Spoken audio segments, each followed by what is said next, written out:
Welcome to a brand new episode of Seize the Moment podcast. And today we have a very special guest. We have Emile Suotonye DeWeaver.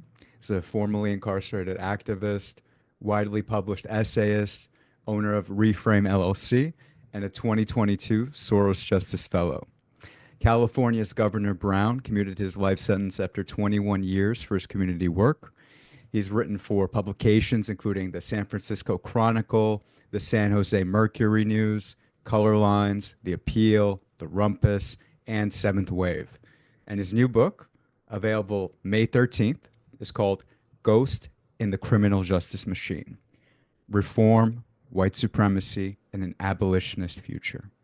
Emile, it's a pleasure to have you on, and thank you so much for being here. Thank you for having me. I'm pumped to be here. Absolutely. Yeah. And so we're going to really go hard as we start this conversation. So in his book, Emile wrote, before whiteness, the racial component that unified Europeans was Christianity, which brings us to the next ancestor of white supremacy, Christian supremacy. Christian supremacy designated the European Christian as the standard for the quote unquote full human and cast all other identities as subjects of European domination. The ideology grew out of a theological and political project to replace Jewish people as the biblical God's chosen people. Europeans appropriated the promise that the biblical God made to the patriarch of Israel, Abraham, interpreting the promise as the right to rule over Jews, Muslims, Africans, and Native Americans. In a similar way, the Israelites in ancient times interpreted the promise as the right to kill an entire nation tribe, the Philistines. And Arab Muslims in the 17th century interpreted the promise as permission to enslave Africans and other quote-unquote non-believers. I see a relationship between white supremacy, Christian supremacy, Arab supremacy, and Hebrew supremacy. They're essentially the same phenomenon. There are apparent differences owing to adaptations to changing contexts. There are different points in a single evolutionary lineage, and this lineage lies at the heart of white supremacy. Wow. Okay. So we hardly ever talk about forms of supremacy outside of white supremacy. So Emile, I wanna kind of ask you now a really broad question just to get the ball rolling. So can you tell us about now that we mentioned these different forms of supremacy, right? First of all, I want to ask you two questions. So the first question is, so what are these forms of supremacy? How do they sort of come about in these different types of nation states? And the second question is going to be about white supremacy specifically. Can you tell us about how that manifested in its own sort of way or its own version of supremacy? Yeah.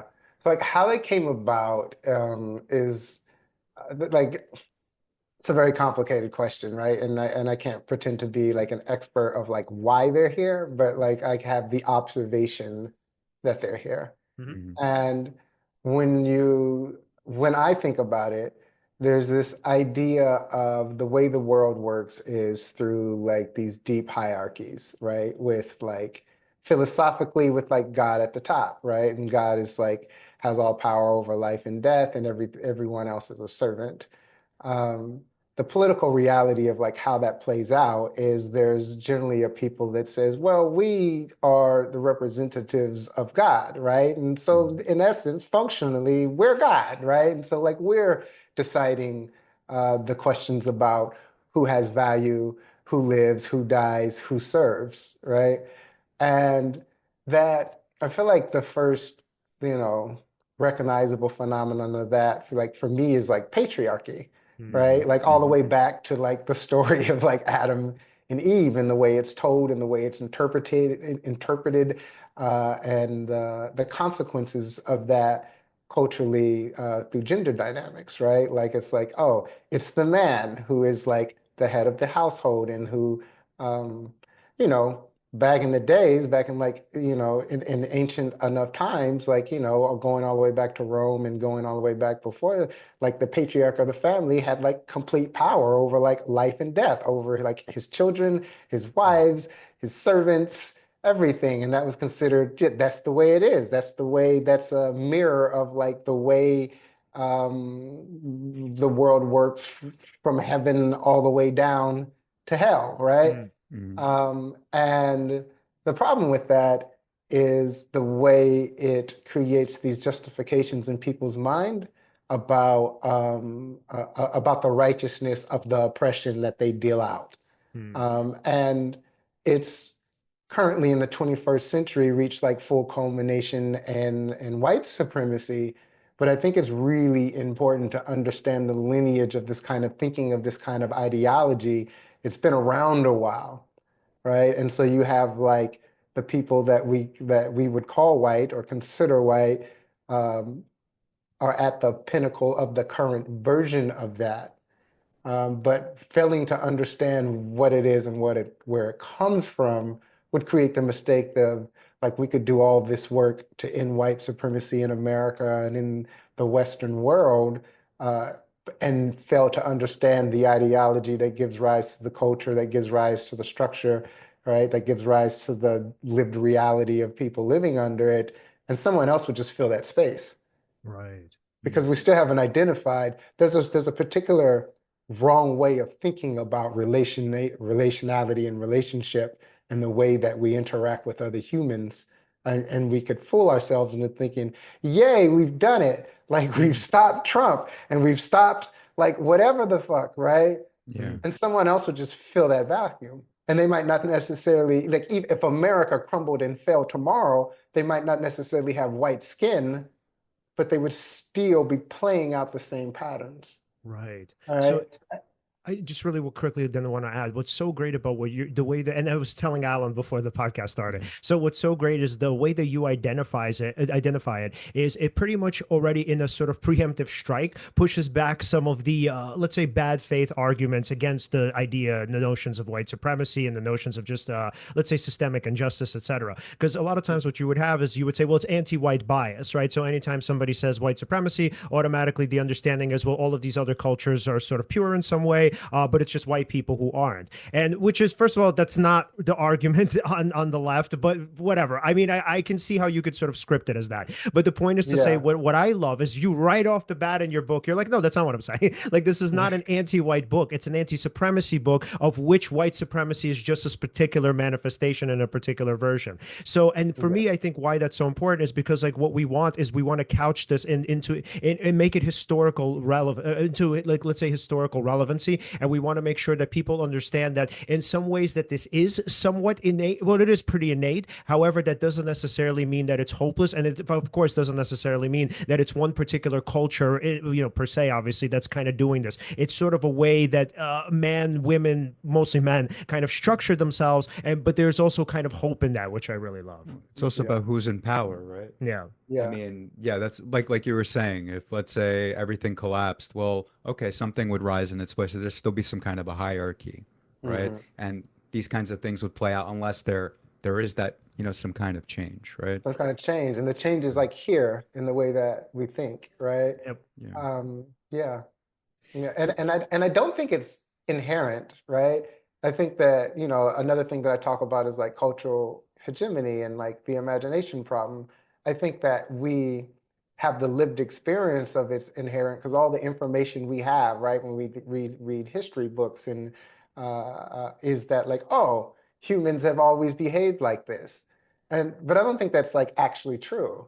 I Hmm. think that's the narrative that we have to justify like the world that we have to create yeah. resignation in us. Like, oh, this is just the way we've always been. If it's not this group on top, it'd be this group. And then that's all. There's also a lot of justification in like people with privilege who don't really want to let it go or feel threatened by people working to like flatten out privilege. Because then it's like, well, you know, they have this old saying in Oakland. It's like, it's no fun when the rabbit's got the gun, right? It's Hmm. like, yeah, but like, I'm not going to give the rabbit the gun because like, I've done some horrible shit and like, I don't want people doing horrible shit to me, right? And so there's a fear cycle that idea feels of like, this is inherent, this is inevitable, this is how people are, right? And there's like a justification that gives to people of being like, well, better me than them, right? Hmm. But it's not inherent, right? It's something that has been very intentionally created and constructed by people. And that way, and that means it can be something that can be very intentionally deconstructed Hmm. by people, Oh, and right? I want to actually give you a really great example that's really gonna, I think, kind of feed into your argument. So, not to get into this too much, I mean, because it's not really a podcast about animals, but you're not gonna see this one coming. So, so it's not a podcast about animals. But interestingly enough, what we see is, so I don't remember the exact jungle that these different types, well, these similar types of monkeys reside in. But interestingly enough, there's a huge difference between like bonobo monkeys and rhesus monkeys, right? And so, so there was like for ages, for decades at the time, because now it's, I guess, not so fascinating anymore. But what fascinated pretty much zoologists was the fact that these two different monkeys who had pretty similar genetics, so their DNAs were virtually the same, they were incredibly different. So you had like rhesus monkeys who were incredibly aggressive, they were very hierarchical, and then you had bonobo monkeys who are actually more holarchical. And it seemed like, from my vague memory, I think it was actually a little bit more matriarchal. I'm not exactly sure if that's right. But the point is to say, like, the question was why, right? How is it that these species that were virtually the same, how is it that they acted so different? And so what would happen is, if you look at the two environments with the rhesus monkeys, they would be patrolling, let's say the encampments that they had, whatever, if you want to call them that, I guess. They would be patrolling like the environment, and the bonobo monkeys were a little bit more chill, right? So they kind of just relaxed, they enjoyed their time, and then essentially somebody's at some point figured out, oh, it's because of the resources. So if you look at where the bonobos live, like it's resource plenty, and then if you look at where the rhesus monkeys live, it's essentially scarce. So what they do is they have to kind of protect the territory, the hierarchy, which is very military-esque. It essentially serves to, kind of prolong the species, right? So what's interesting about that is, now if you take that and you map it onto the systemic injustice that we're going to get into, and you, let's say, want to use the argument of what is and isn't innate, one can argue, well, technically it's both. Both of these things are innate depending on the particular resources. So now, Emile, I want to now get into now systemic injustice, right? So again, just for our audience to kind of get an understanding of what these things mean before delving into them. So can you first tell us what systemic injustice is, and if you can, connect it to what I just said about resource scarcity? Okay, so like systemic injustice so if you just think about injustice on a personal scale, right? Like, let's just say like this isn't fair. Like I don't have what I have earned because someone else has like taken it for their own edification.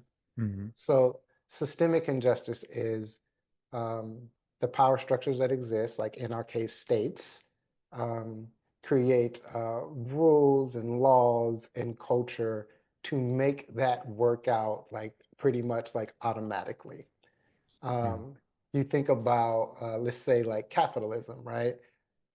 Capitalism is like a system that we generally look at and just be like, oh, it's like free market. It's like you get what you like work for, right? But capitalism isn't about like ideas and like what you're working to do. Capitalism is about ownership. It's like how things are owned, and how things are owned in capitalism is someone owns the thing, and other people, let's say the business, someone owns the business, and then people work in the business, and the fruit of their labor goes to the owner, and the owner like gives them out a share, but they're not getting a share anywhere near like what they are actually like producing for the business. Mhm. So it's Mhm. like it's a normalized kind of exploitation. And because America has like so much money, what we get out of these businesses can feel like a lot, right? But at the end of the day, when you see like this, you see like an NBA player is getting like millions of dollars, and the owner of that team is getting billions and billions and billions and billions of dollars, right? So it's just like a kind of inherent exploitation. It's totally legal. It's totally like accepted as like how the world works in our Yeah. world, and that's a really good example of like structural oppression, right? It's something that's not fair, that's like encoded into the way the society works and enforced through violence, or the promise of violence, right? We've reached a point in civilization where like that promise of violence doesn't even really need to be delivered. It's just there. It's been working for so long that it's just there. But like you run against that grain, you're going to meet that violence quite quickly. Um, so systematic or structural oppression is when the laws and the practices and like all the rules and the enforcement mechanisms make inequality automatic, Yeah. right? It's like, it's not that you can't work it's not that one individual can't work their way into a level playing field. It's that that is the status quo. That is where it begins. Like if no one touches the buttons, if no one, messes with the remote control, that's where it will be. That's where it will stay. Right. So that's like that's how I would describe like structural racism. And the second part of your question was like, oh, connected to the Yeah, rhesus monkey. resource. Like back to like like resources, right? And back to even capitalism, right? It's like take the United States for instance. Like we're insanely wealthy, right? And you just take like our military budget as like a litmus, right? We spend more on our military than like the next 3 or 4 countries in line spending combined. Like so like more than China, more than London, more than like France, more than like the next person, like combine all their budgets and we still spend more, right? So that's a lot of wealth, right? But you would think by looking at the US, by looking at the housing market in California, by looking at like the dissatisfied voters who like voted for Trump because like they wanted something different or like whatever, and you would think that that we're fucked. Right. But the thing is, like, it's the hoarding of resources by a very few, right? And the extraction of like the little that remains from the people who remain. Right. And like a really great example of that is like Mississippi. Mississippi is like the poorest state in the US. And Mississippi's GDP is still comparable to like Great Britain. Wow. It might be equal to Great Britain, but it's comparable. This is Mississippi we're talking about, right? Any American looks at Mississippi and we're like, well, it's real bad over there. And their GDP is about the same as the UK. But the reality is it's a few people that hold that wealth. Right. And so there's like a manufacturing of resource scarcity like exists within like the rhesus community that isn't manufactured. And so people evolve in this scarce resource. And that's why I say like it's not inherent, it's created. Right. And so people evolve under these scarce resources and they have these ideas and they have these fears and they have these hatreds and they have these blames, right? Because resources are scarce. And what is inherent in like these systems and what's so easily exploited by people with like resources and leisure to exploit it is survival is inherent. Survival is inherent and the reaching and the need to feel dignity in that survival, right? And so when you oppress the shit out of populations, right? And like in this case, like I'm gonna call it like poor white people, when you oppress the shit out of populations, right? It's very easy to hand them an ideology like white supremacy, right? Whether it's blatant, where it's like blatant white supremacy or like the more subtle kind, and have them eat it up. Yeah. Because next to that need to survive is also that need to feel like dignity, to feel like importance, to feel like value. So I feel like that's what that's what structural oppression is. And I would say that's what it has to do with like the rhesus bonobo comparison. Yeah, and something I want to ask you actually in regards to rehabilitation programs. What personal experiences first made you realize that rehabilitation programs were actually more reinforcing white supremacy than actually challenging it or fighting against it? I started to notice like because like there was a time where I was drinking that Kool-Aid where I was again survival and dignity, where I was like really high on this idea of like redemption, of like paying it back, of receiving a sense of like validation from like this society that had in essence exiled me as like not worth it or not belonging, right? Yeah. So again, in that like deep form of deprivation to be offered and handed this like idea of like you have worth and you have and you can be loved again, right? You just have to like kind of jump through these hoops. You have to show that you're worthy of being loved, right? Right. That's very enticing. Right. So like there was a point where like I was like full like a prophet of rehabilitation, like trying to get other people to get it. But I noticed one day sitting in these like we call them classrooms, um, how much we hated ourselves. Like when we would talk about like the good we were doing or like um or when we were like being accountable, like there was this way in which every conversation began with this form of like self down talk of like I am not worth shit and I'm a horrible person. And there's this like cycle and process of like other people being like, oh, no, you're great. It's like almost like a ritual, but it was very important for each person to just like debase themselves, right?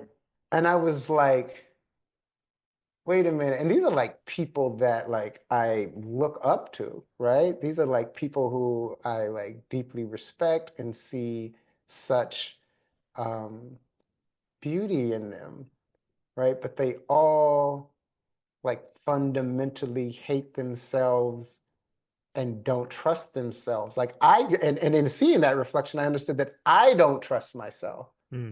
Like I don't trust myself to make the right decisions.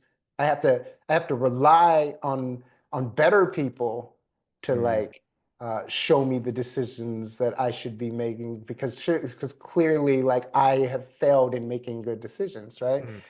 Um, and I started to think like playing that out, like, oh, you cannot like you cannot hate yourself and like build this image that we're selling in rehabilitation. Like you can't build a real turnaround, right? What you're doing is like you're basically like on a diet, right? Like on like a crash diet, right? Like you're like by force of will and discipline, you're forcing a certain kind of behavior, but something hasn't changed in here, Right. Yeah. right?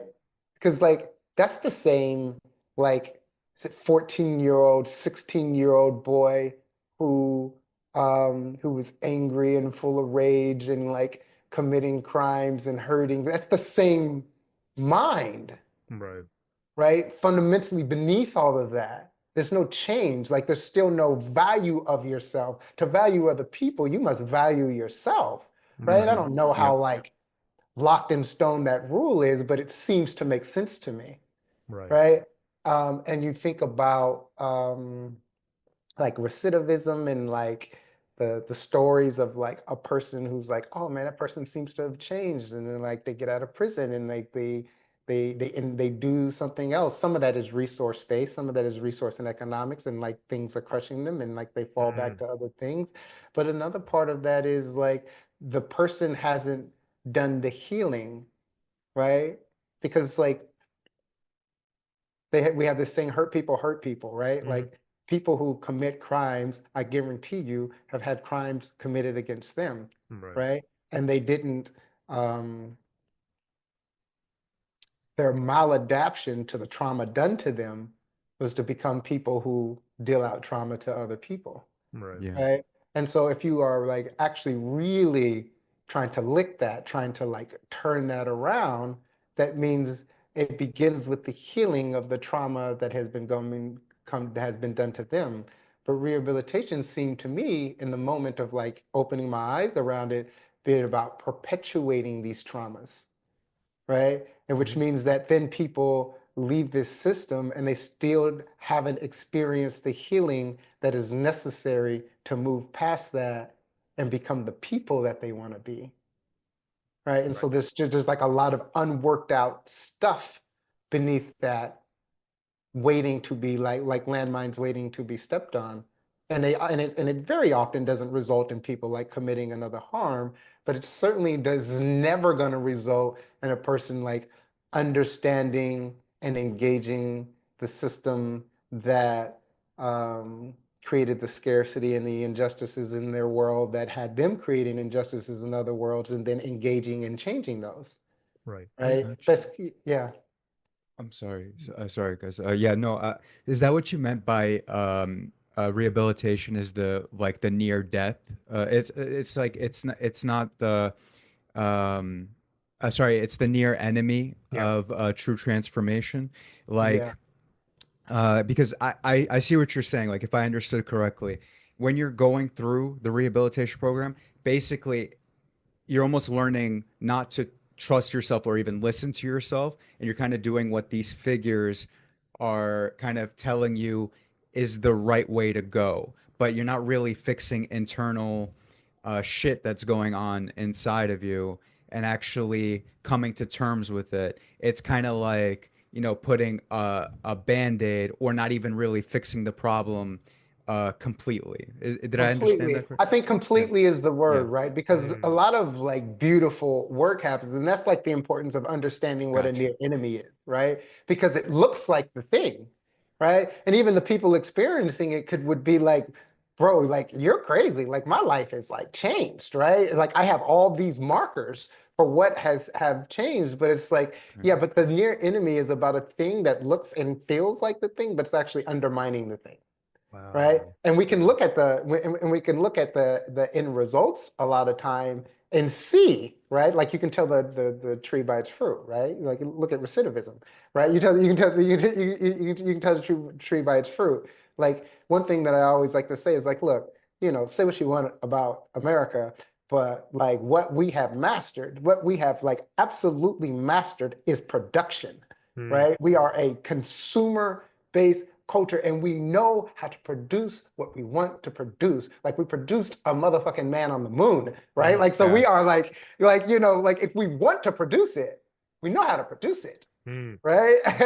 So likewise, when we see something like 60% recidivism, we gotta wake up to like, oh, this isn't like a failing system. This is what wants to be produced by the people who are holding the frameworks Mm-hmm. of the system, Right. right? So that's, yeah. And I would also add to that, going back to the to what I was saying before, to the context of the rhesus and the bonobo monkey. So if you think about, let's say, implanting a bonobo into an environment of rhesus monkeys, like that bonobo would likely, well, two options, right? It's either it adapts or it dies. And so Mhm. as you were talking, I was thinking of the Tupac quote where he said, "You can't be an angel while you're living in hell." Like at that point, like you might as well kill yourself Mm-hmm. because you're never going to survive. And so Yeah. what I'm thinking of is now, as you're talking about recidivism, we're talking about a system that, let's say, even if we hypothetically agree, let's say in some imagined ideal, the system is perfect, right? So it produces angels, right? How Mhm. the fuck do you take those people and you say, okay, guys, go back to your environment, go live and go figure it out. You're good now, right? We've saved you. And how the fuck does that person then, now going back to that environment, how the hell do they thrive, right? So what happens in the system where, and I'm now talking broadly about just America, what happens in the system where social mobility is incredibly low? What happens in a system where sort of even getting, climbing that ladder or getting some sort of promotion or whatnot entails such rigidity in terms of expectations and standards, and it entails such luck, right? What happens when that person, and then on top of that, has the barriers of, let's say, now you're a felon and people don't want to hire you. Now people are scared of you, so they don't necessarily maybe even want to have relationships with you, right? What happens when you take this angel and you have all of the dirt with the history accompanying that in a system that doesn't necessarily, or probably, I was going to say doesn't necessarily help you thrive, but also sort of prevents you from it, right? How does all of that work together and say, okay, great, we've produced this angel, and now this person is going to have this marvelous life? That seems contradictory. Yeah, I mean, I often say like, man, I spent 21 years in prison, like in state prison, in like adult prisons, and like and I spent my teenage years in and out of juvenile institutions, right? So from like 13 to like 39, I spent every birthday, every Christmas in an institution, right? And I always like to say, I have never in that time ever met someone who said, oh, yeah, I want to come back to prison. Mm. Like no one Mm-hmm. ever, but yet they do. And the reason is just what you said, right? Like part of rehabilitation is this pathology of like personal responsibility. It's like this kind of offloading um, of like social and community responsibility for like community and society's role in this person's wrong path, in this person's incarceration. It's like no, it's all this person, right? And so Mhm. you put it all on this person, and then and that narrative excuses society from making any changes, making of being accountable on a social level, and you release them back into society with like no support, right? So they're back in these environments where they have no support, and eventually, I mean, a lot of different things happen, Yeah.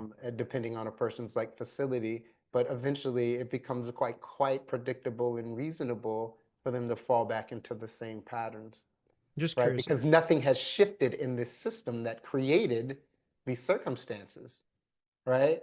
And Yeah. nothing ever will shift so long as like we're like deeply focused on the personal responsibility level, because the personal responsibility level releases society from its responsibility, and one person can't hold the responsibility for an entire society. Yeah. And if you're comfortable talking about it, would you say that in some ways your personal experience helped you get to that insight as well, especially when you were released from prison?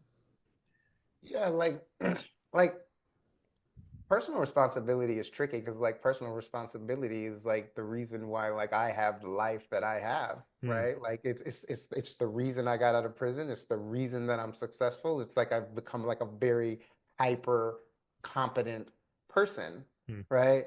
And so for my life and for any individual's life that has uh like just like a large amount of like capacity, like it can work wonders. Hmm. But when you're thinking about like social fabric and like structures, right? Like it defies like the reality of like in Black communities, we have this thing called like exceptionalism, like Black Hmm. exceptionalism, and like we celebrate um, our like exceptional personalities like Barack Obama and Michael Jordan and like so on and so Too Short, like so on and Hmm. so forth, right? But you can't have a social strategy that requires all people to be exceptional. That like defies the definition of exceptional, That's right? true. Um, so like everybody can't do that, and we got to acknowledge that, right?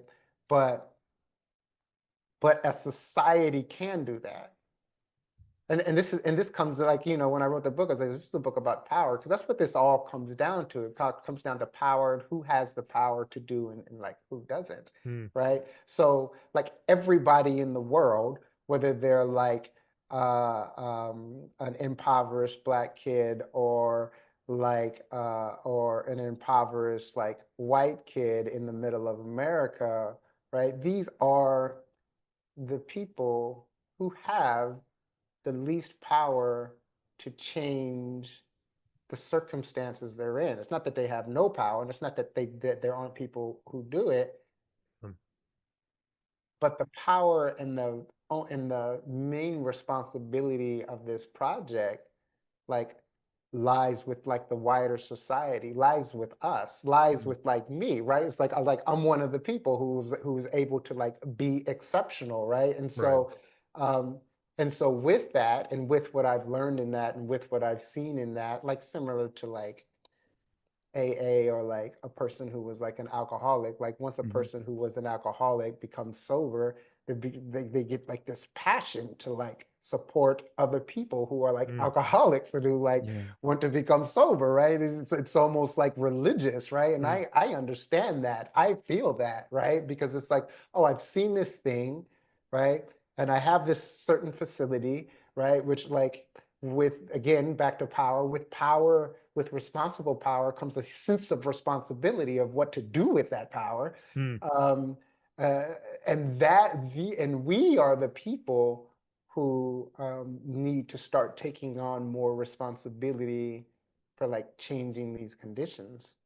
Yeah. This reminds me, I don't know if you guys have ever seen the movie Queen and Slim. There's this really great Hmm. line, and it's such a good movie. So there's this really great line in it where he says, everybody keeps talking about Black excellence, but why can't I just be myself? And it's like that's such a great point, right? It's like here you have this person, and because it's a cultural, political, what is it? What would you call it? Like a commentary, right? So the point is to say, as he was saying that, he was saying, it's like there's so much pressure on us, and as me as a black person, right, to be great. It's like the only way that I can advance in society is if I'm talented or whatever it is, like poetic, intelligent, etc. But the point is to say, why can't I just thrive by being myself? And I love that, Emile, because I feel like that's a lot of what you're saying too. You're saying like, yeah, even though I was in some ways the exception, at the end of the day, I don't necessarily want that for other people too. I want them to be able to just want to live a simple life and have the ability to flourish in their own ways. Yeah, exactly. Like and like a version of that, like, I grew up like my father was like a doctor. He graduated from medical school. Like he grew up in like Jim Crow. And so Mm, like, you can imagine the conditions under which he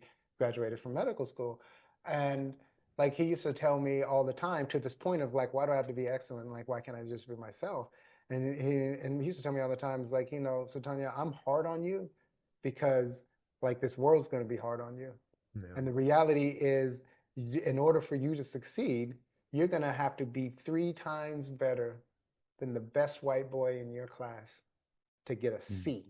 Mm, And I was like, fuck that. mhm, Right? I was too, like, I was too young. And like, he protected us from the realities of like what he had seen when he grew up. Right? So he had a very real fear and a very real grounding in reality that was like, that we did not have because mm, he is like crazy as he was, protected us from that, right? And as I got older and I began to understand why I so bodily rejected that, is because a part of me understood that there was not a way for me to work 3 times as hard the as the white boy in my class and not be teaching myself that I was worth a third as much. right. Mm.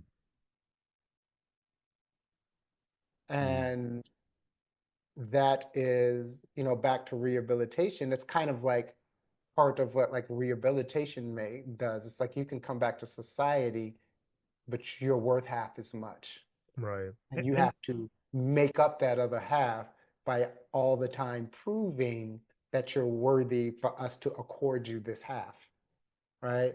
And what I had wished is that like that I I wish the impossible, that instead of having a child's mind, that I had an adult's mind, because looking back on it, I still made decisions that signaled that to me, that I was worth a third as much, and that caused a lot of problems for right. me.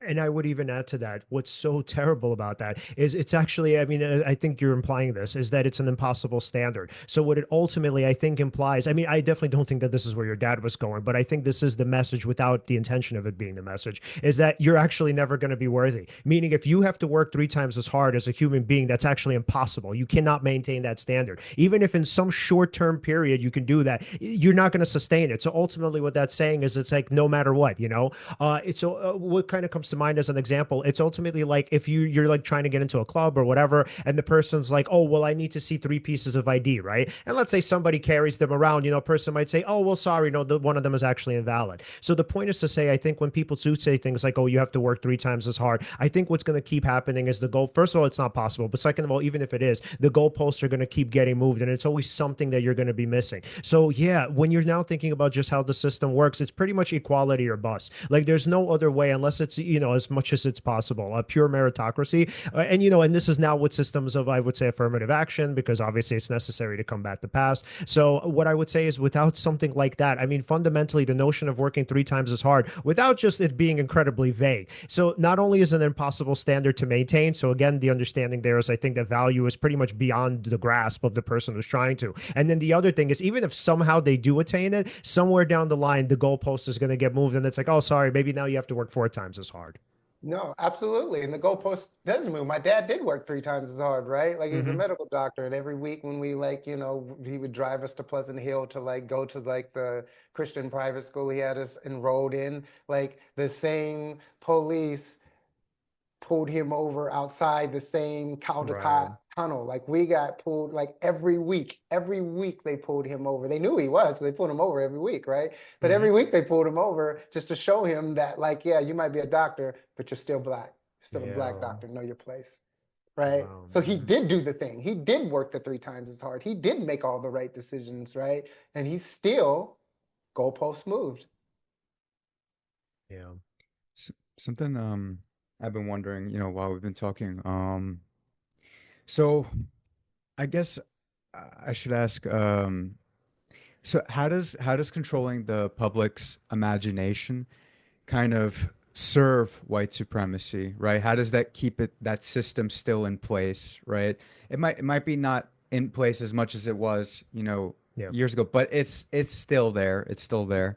So how does controlling it do that? And then what can be done to actually kind of reclaim the narrative or change the collective, or what do you think could be done maybe to change that collective imagination and kind of take that control back?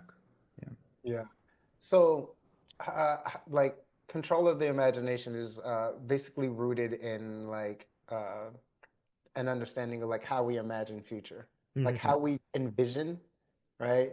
Is from a neurobiological point of view, is like related to the centers of the brain related to like memory, which is like indicates that imagining a future, right, is very connected to like an experiential basis. Like it's something you need to have experienced some way. It doesn't mean you need to have experienced it directly. You can synthesize, like for instance, like if you've never seen a leather, like a snakeskin belt, right? You can see a belt that's leather, and you can see snakeskin, and you could know that, oh, well, I could make a belt out of snakeskin, but without having seen snakeskin, you can't envision a snakeskin belt any more than like a bat can envision the moon. It's just not in their zeitgeist, right? So the point of like controlling imagination by like controlling like our inputs, like what we experience, what we see, um, you can then control what is possible for someone to imagine, like the limits of what they can imagine. Right. And we see this a lot in like, social justice, where people are like trying to imagine justice, like they've devoted their life to justice. And if you know anybody in that field, then and they've been in it for a long time, then they can tell you a story about how they imagine this like project for justice, got involved in it, and found themselves producing the same injustices that they were doing. And they're like, what the fuck? Like that, Yeah. like nonprofit burnout happens like all the time along these lines. It's like, what's happening? Like we have come to this work to like do these things, and it just feels like we're just either creating new forms of it or we're making it worse. And that comes down to the imagination problem. And like the example that actually didn't make it into the book was like Indian residential schools. So like in Canada, like it's like the most naked project of like cultural hegemony, like creating the imagination problem, like stated by the people who were doing it at the time they were doing it. We're doing this, and this is why we're doing it. And what they were doing was like they were taking Native children from their family, putting them in boarding schools, and their plan was like, we are going to surround them with nothing but like white influences and white ideas, and completely destroy their connection to their culture, and so that they will have no choice but to think as like white people want them to think. Right? So like even if they rebel, they're going to have to rebel in white terms because they don't have anything else. And then you see the results of this is like, you know, 30, 40, 50 years later, now this stuff is coming out and they're finding mass graves, because like they were torturing these children. Like this wasn't just like, oh, we're going to lock you in your room with the Bible. It's like, no, man, they were like torturing and killing these children and using terrorism to execute this process. And so like mass graves are being uncovered. Like I think it was like 3 or 4 years ago, like they started uncovering mass graves. There was a lot of pain, there was a lot of outrage, there was a lot of anger at like the Catholic Church, who was like the partner of government in doing this. Um, and there's like conflict, but the conflict, right, isn't playing out between like the Native people and like the white Canadians. The conflict is playing out between Native people who have been deeply enough acculturated into like, let's call it like white culture, and like moving through the world as like people who are moving through the world with white values, and native culture people who are like rejecting this thing that they realize has happened to them. Mm. So they're fighting, Mm-hmm. right? Rather than like they both are fighting for some idea of justice, but you can see how like perverse that is, that this thing was done to them Yeah. by this government, and they are not fighting in their search, in their quest for justice, in their quest for like rectifying this. They are not focused on the actual people who did this. Mm. They're focused on each other, fighting each other. Right. Oh, this is the way we do it. No, this is the way to do it. No, no, we don't do this, and we don't believe in this, and we don't think, because they're like, there was like churches being burned down, which is like, I don't know how I feel about churches being burned down, but like I can understand that reaction from the Right. people who suffered that, right? And they're being like, you have this group of like people who graduated from Indian reservation schools, demonizing them, like, no, you're not like respectability policy. So they're fighting each other, Yeah. Wow. right?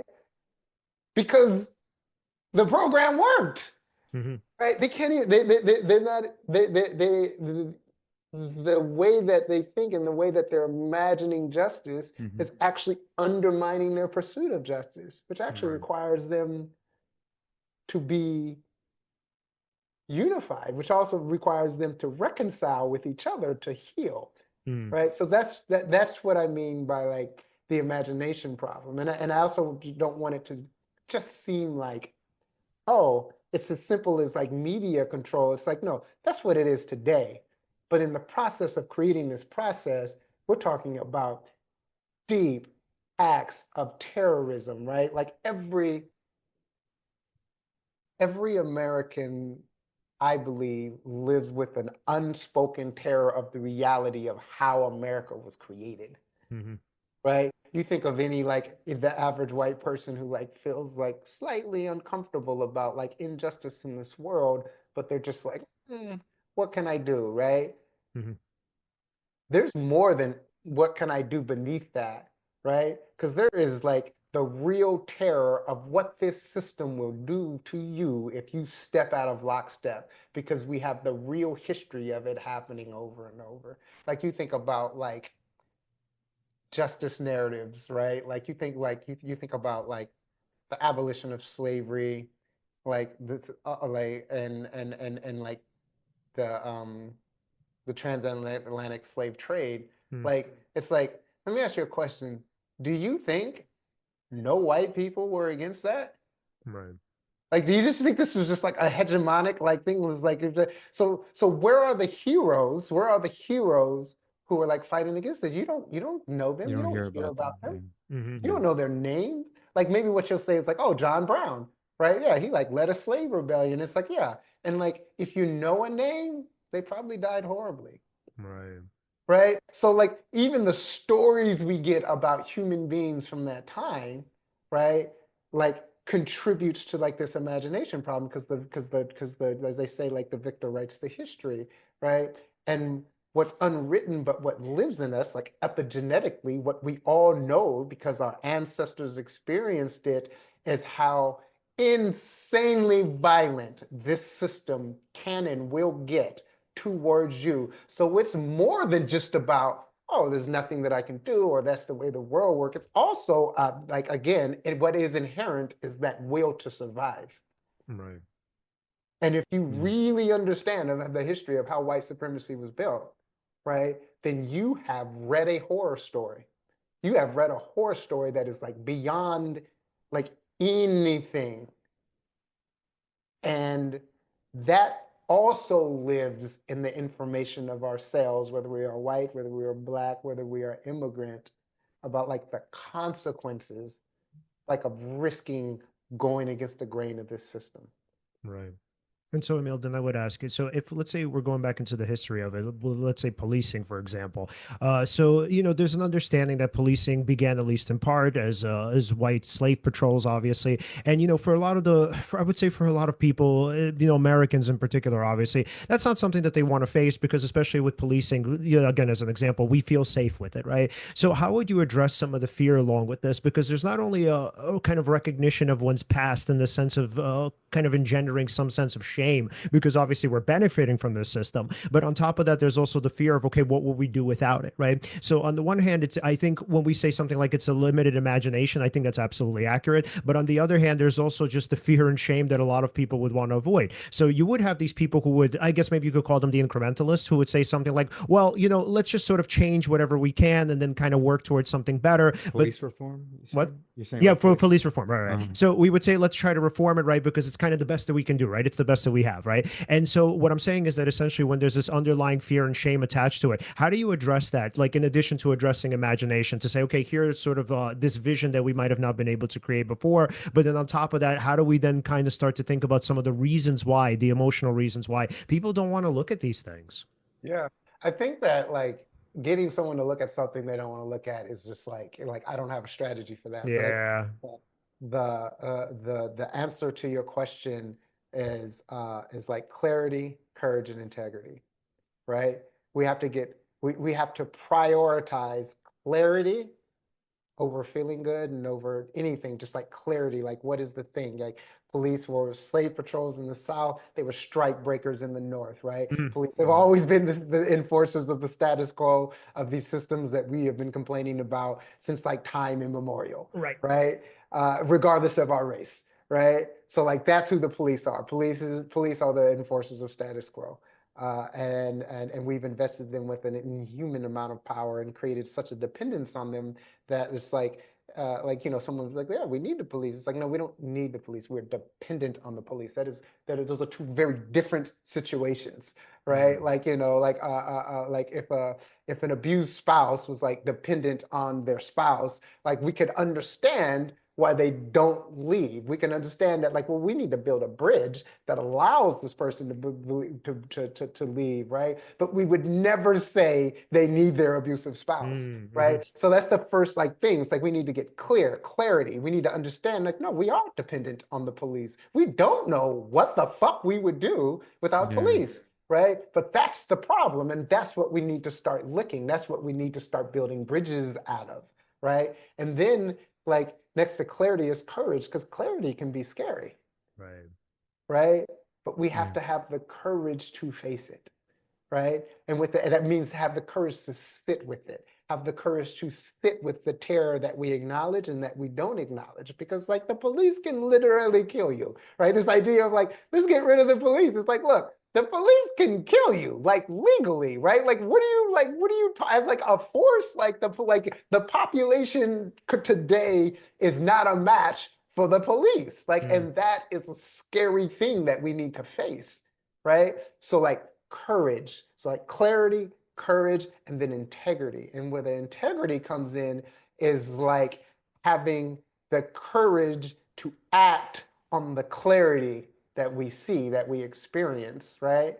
And so that's like because we can have courage and like and do nothing, Mm. right? But integrity is the action part of the courage.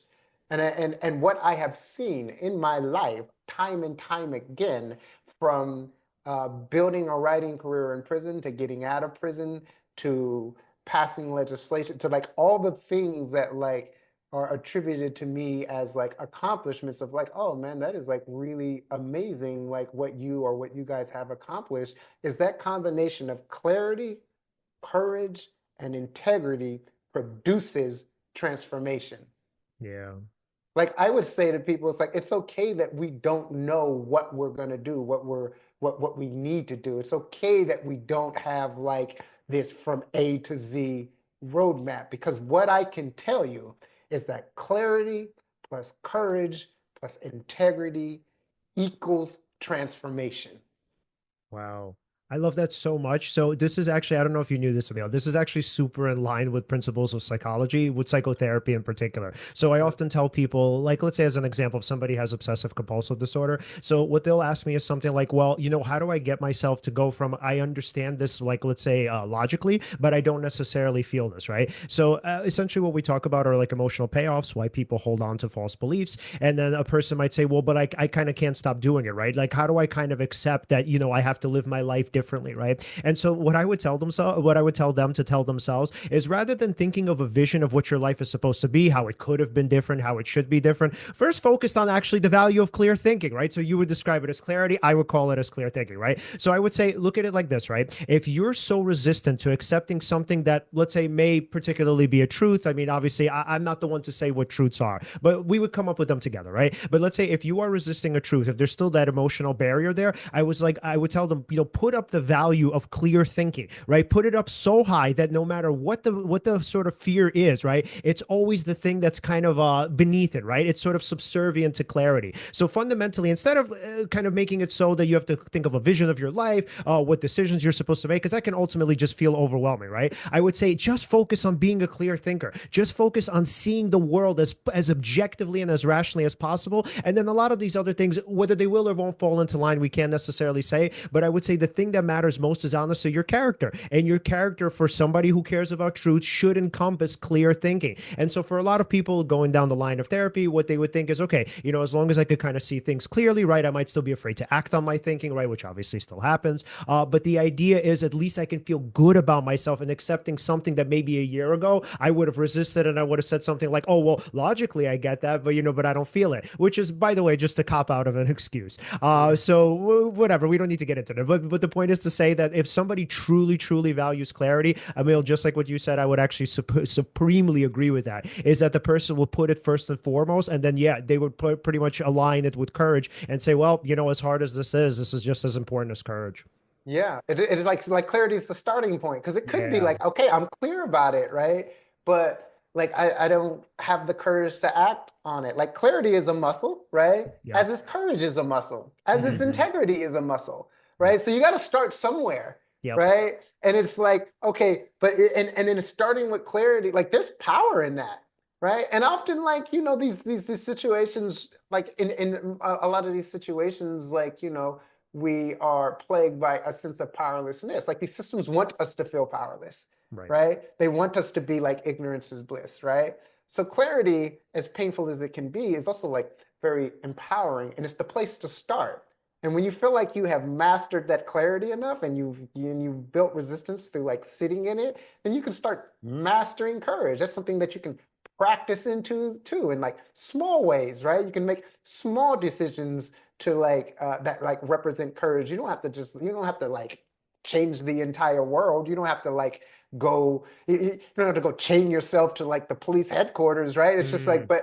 but like you might just say in public, it's like, no, but that's not right. Or like, but there is something problematic with this police narrative about like they're here to protect and serve, but yet like, I've never I've never met a servant I'm afraid of, Mm.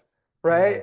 So Right. it's like like that's a small act of courage to say that within this zeitgeist, within this culture that where the narrative is so dominated in the ways it is. And then, when you've practiced that muscle of courage, move to practicing that muscle of integrity, right? And here's the beautiful thing about that. Once you get to that part and you start building that muscle of integrity, you're going to become a lot less scared, because you're going to be experiencing what it produces. You're going to be experiencing the power in that, the ability to change in that, right? Your life and the lives around you and the communities around you. There's a lot of power in that.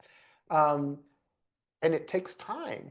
Like, Right. I'm writing this book and I'm saying these things, and like, this is like 20, 30 years of of of of of lessons that pain has brought on these pages, right? So it's Mm. not new to me, right? But it's new to anyone who's like reading it and digesting it, and what can happen in like our kind of like hyper capitalist productive culture is we can think, okay, here's the thing, I got to make it, right? Yeah. I gotta be it. And it's like, no, man, these things take time. Like it took time to create. It took time for you to get to the point in your life, in the framework that you have in your life. It took a lot of time to get there. It's gonna take a lot of time to get out of there. This isn't about quick solutions. It's Yeah. about starting somewhere. And you start with clarity, and then you can move through the rest.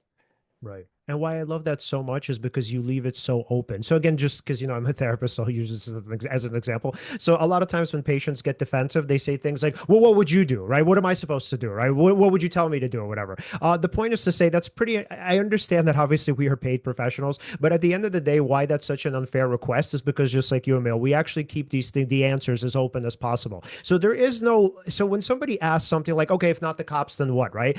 No one person can answer that question. And so it's so defensive to say, oh, well, just because you don't have that answer, that means we should keep the status quo. That is so fucking cowardly and irrational. No, the idea is, and again, why I love your understanding of community here, the importance of thinking together, brainstorming, Yep. whatever, Yep. is essentially what you're arguing is that, like, look, I can, and this is, by the way, very existential. What you're saying is, I'm going to give you the framework, but within that framework, the answers that we come up with, we have to come up with together. I can't tell Yes, you, yes, I can't tell you what we should have instead of like, cops and police or whatever. But what I'm saying is, can we at least have the courage to all think of this together rather than saying, oh, sorry, you don't have another solution. Oh, well, I'm just going to go back to doing what I was doing before.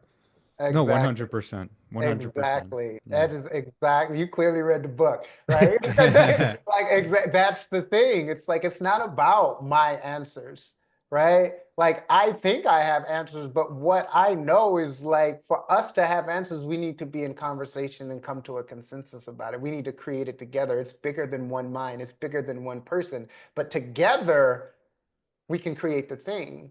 So my thing is just like, how do I get as many people to understand the frameworks? How do I get as many people as I can to prioritize clarity, like you're saying, above all other things? Like, because if we get if we get enough of us prioritizing clarity above all the other things, right? Then we can come up with it together. Like we're Yeah. humans. Like we put a man on the goddamn moon, Yep. right? We can come up with it together. Yep. I love that so much. All right. So I think that that's a pretty good endpoint. So before we wrap up, Alan, final questions for Emile? Oh, yeah. If we wanted to follow you, follow your work, and of course, buy the book on May 13th, where can we do that? Okay, so like you can buy the book at like books.org. You can buy it at your local bookstore. You can buy it on Amazon. You can find me on Instagram to like keep up with like what I'm doing and like like the events that I'm going to at Emile Suotonye DeWeaver. Wait, let me. Y'all gonna have Spell to it. edit. I need to make sure that one it's my Sure. whole name. Yep. uh yeah, Emile Suotonye DeWeaver. That's Emile Suotonye Suotonye, and then DeWeaver DeWeaver.